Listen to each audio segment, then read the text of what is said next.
রাসূল যদি এই দোয়া আল্লাহর কাছে করে, রাসূল রাষ্ট্র ক্ষমতা চায়, তো আমি চাইলে আমার বকেন কেন যে হুজুর গদি চায়? আমরা যখন রাষ্ট্র ক্ষমতার ওয়াজ করি তখন গুতা মারে হুজুরদের ক্ষমতার লোভে ধরছে। এবং কিছু হুজুর আছে যারা মাহফিলে এসে বলে আমরা দুনিয়ার চেয়ার চাই না, আমরা ক্ষমতা চাই না, আমরা জান্নাত চাই। নিচ থেকে শ্রোতারা বলে সুবহানাল্লাহ, এত বড় আল্লাহর ওলি আইছে, দুনিয়ার কোনো লোভই নাই। তাহলে তুমি কি রাসূলের চেয়ে বড় মুত্তাকি?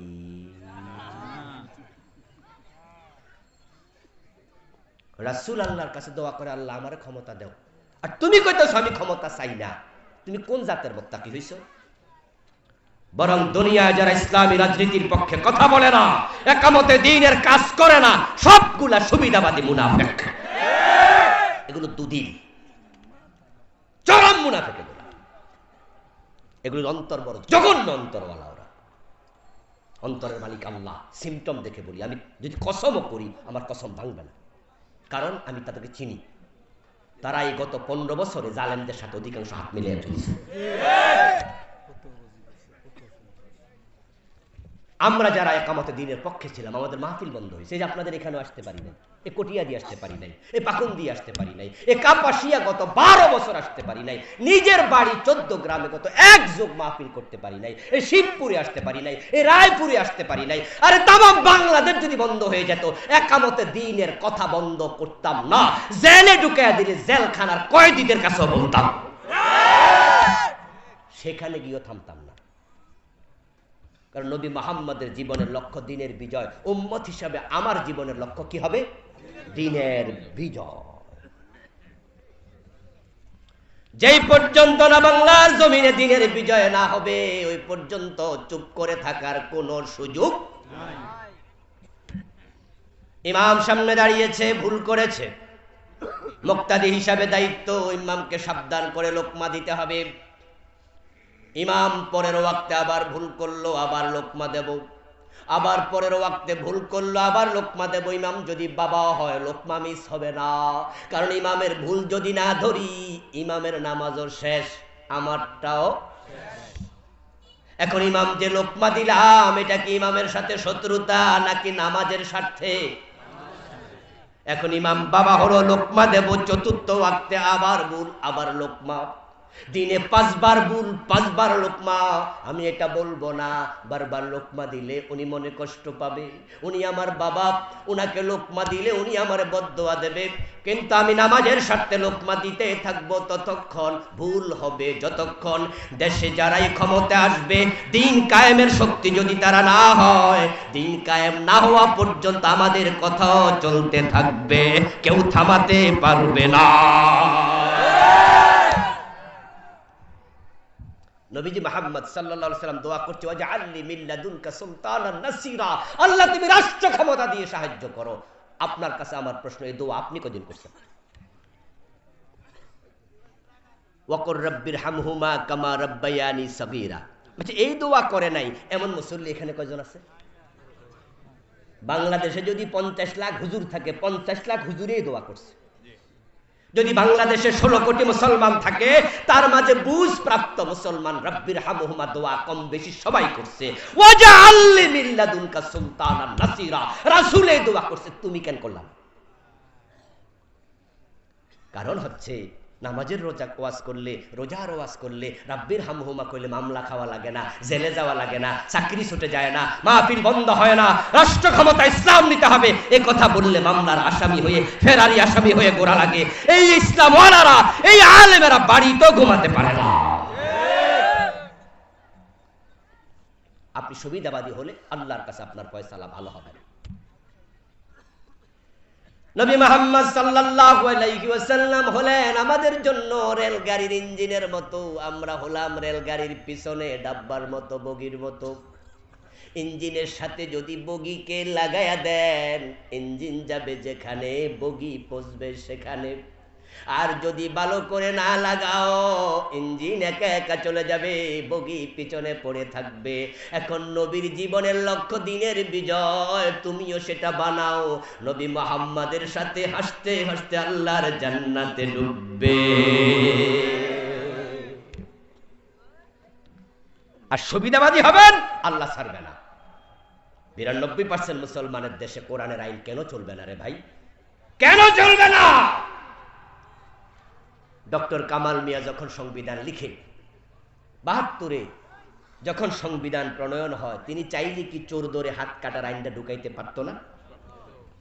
সুযোগ ছিল কিনা বলেন তো, সুযোগ ছিল কিনা? 71-এ দেশ স্বাধীন হয়ে গেল, 72 তো দেশ আমাদের, আমরা তো 90%, 92% মুসলমান। উনি চোর ধরে হাত কাটো এই আইন কেন ঢুকাইল না? আচ্ছা, ঢুকাইল না। 72-এর পর থেকে আজ পর্যন্ত সংবিধান পরিবর্তন হয়েছে 17 বার। এই 17 বার যারা পরিবর্তন করেছে তারা কি পারতো না চোর ধরে হাত কাটো এই আইন ঢুকাইতে? তারাও ঢুকাইল না। কারণ শুধু একটা, এই দেশে যারা ভর্জুয়া রাজনীতি করে, যারা কোরআনের বাহিরের রাজনীতি করে, সবগুলার অন্তরে চুরির চিন্তা আছে। 2-1 ছাড়া, অল্প কিছু ছাড়া। এবং ওরা দেশের জন্য রাজনীতি করে না, ওরা পেটের জন্য করে।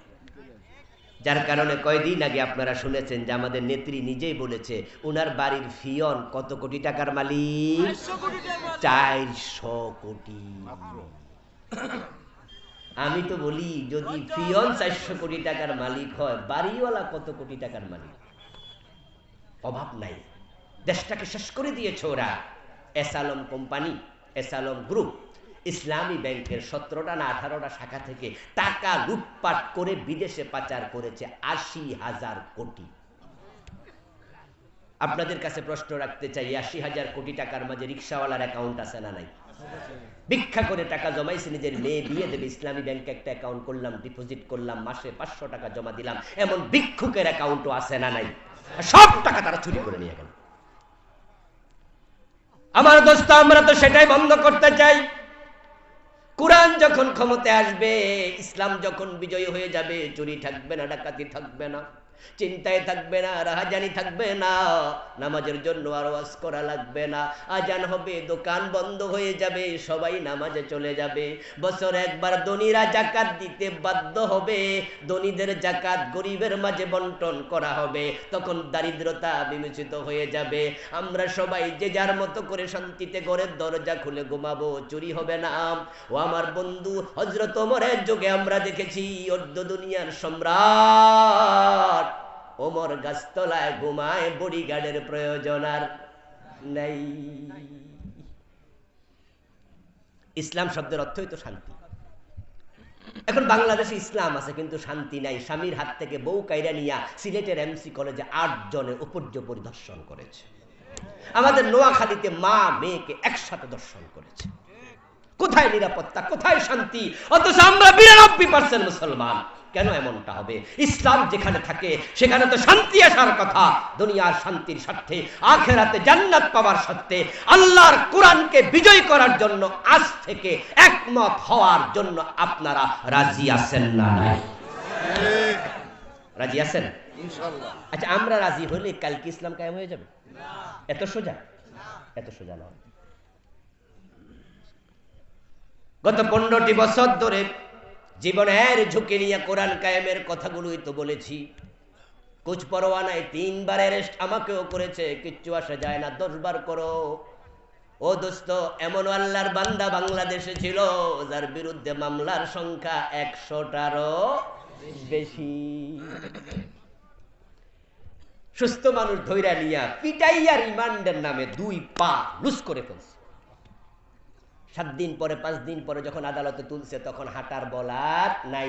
পুলিশের ঘাড়ে ভর দিয়া 2 পা খোরাইয়া খোরাইয়া তারপরে আদালতে উঠেছে। 100-র বেশি মামলা, কিন্তু 3, 4, 5 বছর জেল খাইটা বের হয়েছে যেদিন, আবার আল্লাহর বান্দা একামতে দিনের কর্মসূচিতে মিছিলে যোগ দিয়ে দিচ্ছে। কি আশ্চর্য মানুষ! এই লোকগুলো কথা বলেছে, আমরা কথা বলছি, কিন্তু দিন তো কায়েম হলো না। বলে লাভ কি? অনেকে বলেন মনে মনে অথবা প্রকাশ্য, বলো হুজুর আমরা তো ইসলামের পক্ষে আছি, কিন্তু আপনারা ভোট দিয়া লাভ কি? ফাঁস তো করবেন না, ভোট পচাইয়া লাভটা কি? দিমু দিমু আর একটু আগায়ালন। এমন কথা বলার লোক আছে না? যে হুজুর না, ইসলাম যে দরকার, আপনার ওয়াজ কিন্তু খারাপ না। রাসূলের যুগে ইসলাম ছিল, আবু বকর ওমরের যুগেও ছিল, এগুলো তো আমরা জানি, এ কথা তো ফালাইন না। তো আপনিও আসেন, কয় না হুজুর একটু আগে এলেন। আর একটু আগান। আচ্ছা দোস্ত, এই যে আমরা আগাইলে আপনি আসবেন, কিন্তু আগানোর আগে আজরাইল আইলে কি করবেন?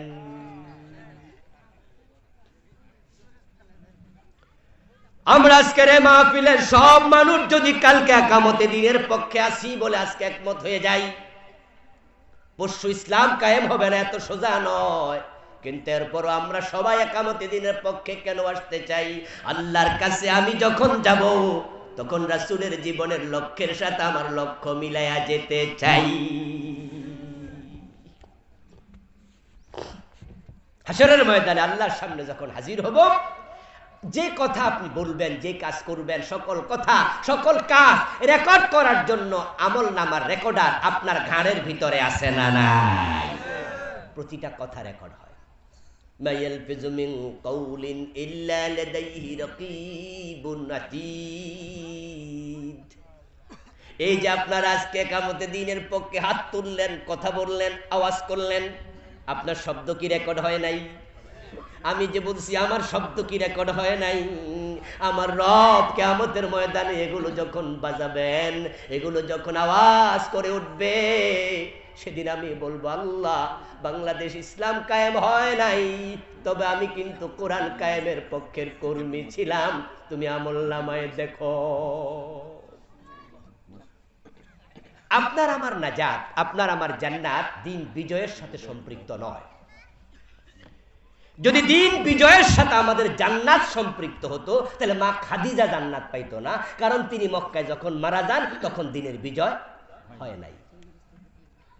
আর দিন বিজয়ের সাথে জান্নাত যদি সম্পৃক্ত হতো, আব্দুল্লাহ ইবনে উবাইও জান্নাত পেয়ে যেত, কারণ তার বাড়ি তো মদিনায় ছিল।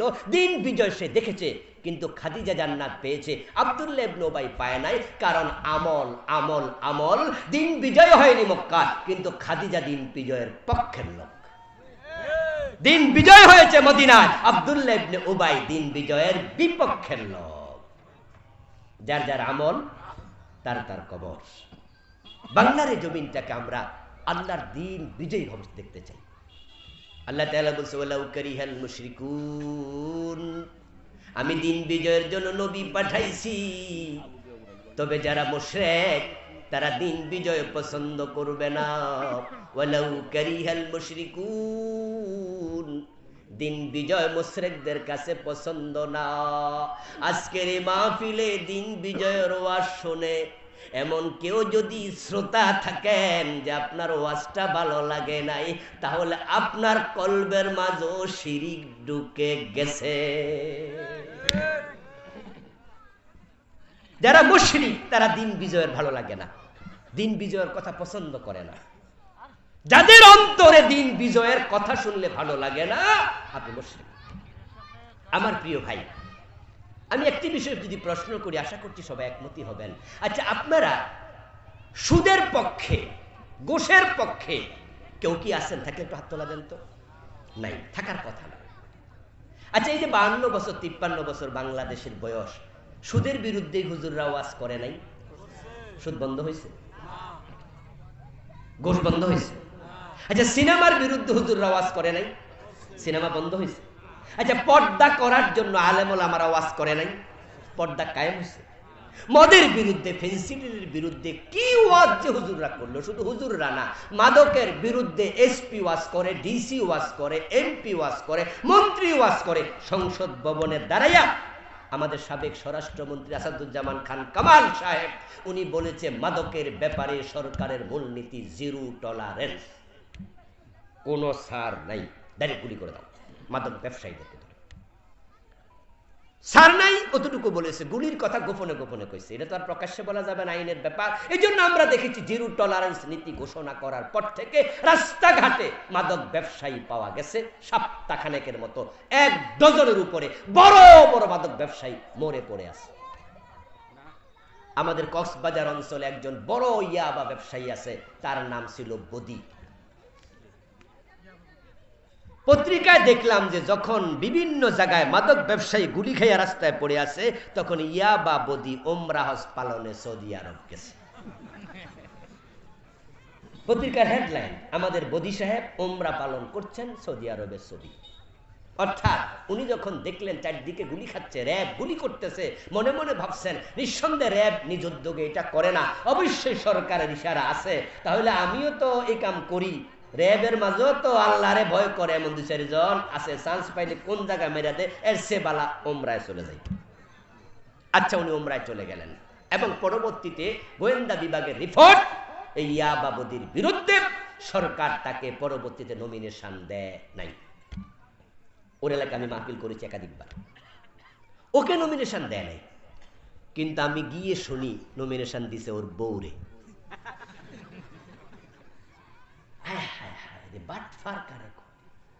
রাষ্ট্র যারা চালাইছে গত 15 বছর, কত বড় ধোঁকাবাজ দেখেন, হেরে নমিনেশন না দিয়ে কারে দিছে? হের বউরে দিছে।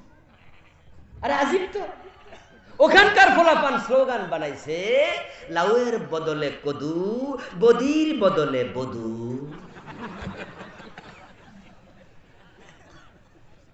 লাউয়ের বদলে কি? দুই জিনিস না এক জিনিস? তো একই ঘরে যদি জামাইরে বাদ দিয়া বউরে দেয়, তাহলে ক্ষমতা কি আলাদা হয়েছে না ঘরেই আছে? আজিব, মানুষের বুঝাইছে যে আমরা মাদকের বিরুদ্ধে আছি, এই জন্য বদিরে নমিনেশনই দেই নাই। এই জাতিরে পাগল পাইছে ওরা। মাদকের বিরুদ্ধে হুজুর ওয়াজ করলো, পীর সাহেব করলো, বক্তা খতিব ইমাম সবাই করলো, এসপি ডিসি করলো, সরাসরি সংসদে পররাষ্ট্রমন্ত্রী করলো। বাংলাদেশে মদ বন্ধ হয়েছে তো? চুরিও বন্ধ হয় নাই, সুদও বন্ধ হয় নাই, গোশও বন্ধ হয় নাই, পর্দা প্রথাও কায়েম হয় নাই, মাদকও বন্ধ হয় নাই। ওয়াজ দিয়ে হবে না, আইনের প্রয়োজন আছে।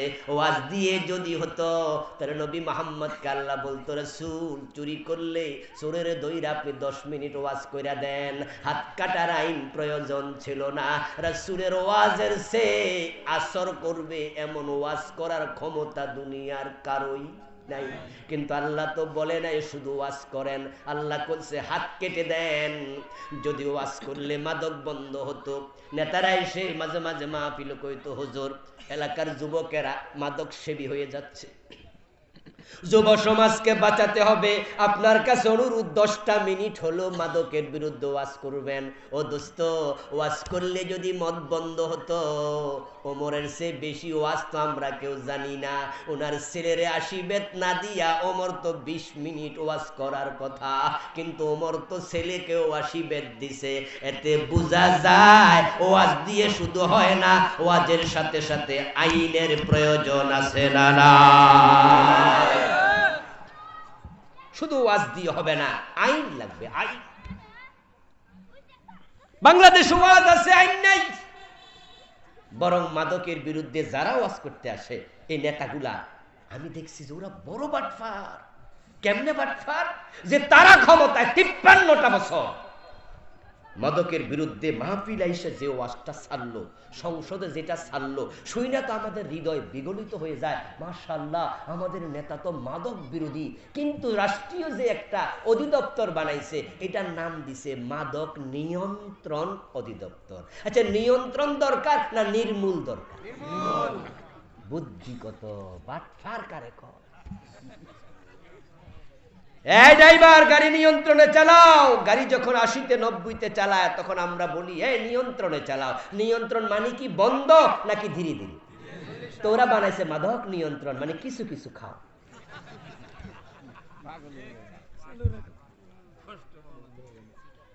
উদ্দেশ্য কত খারাপ দেখেন।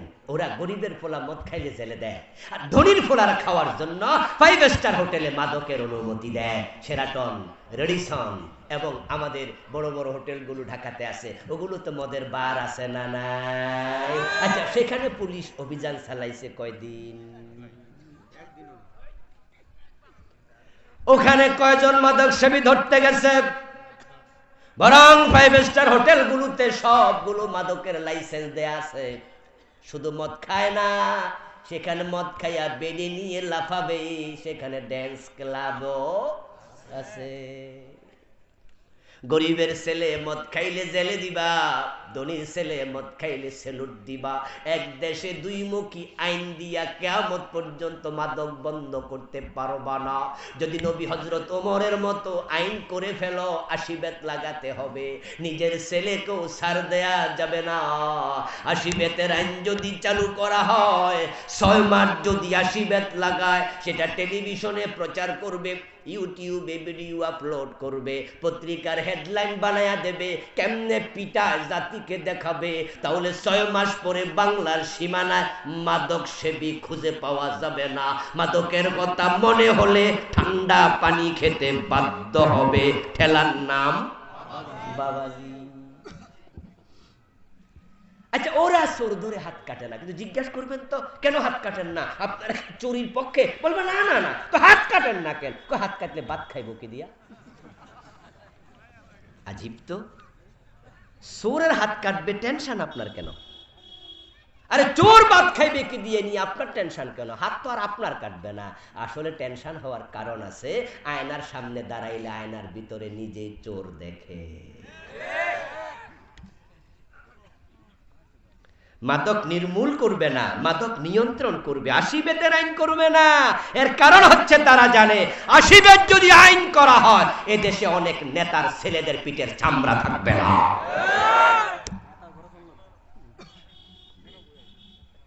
আমার প্রিয় ভাইরা, আলহামদুলিল্লাহ আজকের মাহফিলে আমরা যারা আছি, আমরা নিশ্চয়ই মাদক বিরোধী, আমরা চুরি বিরোধী, কথা বলেন, আমরা ডাকাতি বিরোধী, আমরা জেনা ধর্ষণ বিরোধী। তাহলে কোরআনের আইনের পক্ষে আসতে আমাদের কোন আপত্তি আছে? তো কেন আসবেন, কেন আসবেন না? এটা রাসূলের জীবনের লক্ষ্য ছিল, এই লক্ষ্য তিনি পরিপূর্ণ করে তারপরে মারা গেছে। আসুন আজ থেকে সিদ্ধান্ত নিয়ে বাড়ি যাই, যতদিন বেঁচে থাকবো ধর্মনিরপেক্ষ মতবাদ, ধর্মনিরপেক্ষ সংবিধান, ধর্মনিরপেক্ষ রাজনীতির পক্ষে থাকবো না। মৃত্যু পর্যন্ত আল্লাহর কোরআনের আইনের পক্ষে থাকবো। রাজি আছেন না? নাই? রাজি যদি হতে পারেন কপাল খুলবে, রাজি হবেন না কপাল পুড়বে। ওমা আলাইনা ইল্লাল বালাগ। আমাদের দায়িত্ব হলো শুধুমাত্র মেসেজ পৌঁছিয়ে দেয়া, মেসেজ পৌঁছিয়ে দেয়া। প্রিয় ভাইয়েরা, আজকের এই মাহফিলে এসে আপনারা খুশি না বেজার? এই মাহফিলটা আগামী দিনও হবে, আসবেন তো ইনশাআল্লাহ? আল্লামা সাইদি রাহমাহুল্লাহর কলিজার টুকরা সন্তান আল্লামা শামীম সাইদি ভাই আসবেন, অন্য অন্য বক্তারাও আসবেন, আপনারাও চলে আসবেন। এই মাহফিলের পিছনে অনেক টাকা খরচ হয়েছে, ওনারা একটু সহযোগিতা চেয়েছে। আমরা এখন দোয়া করে বিদায় নেব ইনশাআল্লাহ। এশারের নামাজ এখানে হবে, ওযু নাই তো ওযু করবেন, তারপরে আবার বক্তা আছে হাশেম মোল্লা ভাই, না? এই হাশেম মোল্লা ভাই আসেনি? আছে, হাশেম মোল্লা ভাই আসবে, অন্য বক্তা উঠবে, হাশেম মোল্লা ভাইও আসতেছে, অন্য বক্তারা উঠবে। নামাজ আপনি আজকে পড়ি নামাজ দেরি করেন না, নামাজের সময় পড়ে ফেলেন। জায়গা আছে না? ওজুর জায়গা আছে না? হ্যাঁ, এরপর আবার আসবে।